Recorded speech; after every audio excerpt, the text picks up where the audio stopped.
உங்களுக்கு இங்கே பார்த்தா தெரியும், சைக்கிளே வந்து பயங்கரமாக ஆடு. இங்கே உள்ள மரம் எல்லாம் பாருங்க, பயங்கர காற்று, சைக்கிள் எல்லாமே வந்து ஆடுது. ஸோ இதில் வந்து நம்ம சைக்கிள் ஓட்டுறது அப்படிங்கிறது ரொம்ப ரொம்ப பெரிய பெரிய சேலஞ்சு. பாருங்க, மரம் எல்லாம் வந்து அவ்வளோ காற்று. இப்போது இங்கே பார்த்தீங்கன்னா, இப்போ நான் போகிறது வந்து ஆப்போசிட் டைரெக்ஷனில். இந்த ஆப்போசிட் டைரெக்ஷனில் வந்து பார்த்தா என் ட்ரெஸ்ஸு இது எல்லாமே வந்து பார்த்தீங்கன்னா காற்று அப்படியே அடித்து பார்த்தா தெரியும் உங்களுக்கு. இப்போ இந்த எதிர்காத்துல சைக்கிளே வந்து அப்படியே ஆடுது.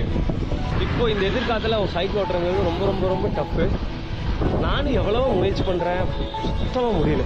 இப்போ சைக்கிள் நிப்பாட்டிட்டேன், இனி நம்மகிட்ட ஒன்றும் ஒரு எனர்ஜி இல்லை. சைக்கிள் நிப்பாட்டிட்டு அப்படியே நிற்கிறேன். ஸோ ஜஸ்ட் உங்களுக்கு இதை காட்டணும்னு எனக்கு தோணுச்சு. வீல் மட்டும் தனியாக மூவ்மெண்ட் காட்டுது. ஓகே, பட் நெவர் எவர் இயற்கைக்கு எதிராக நம்ம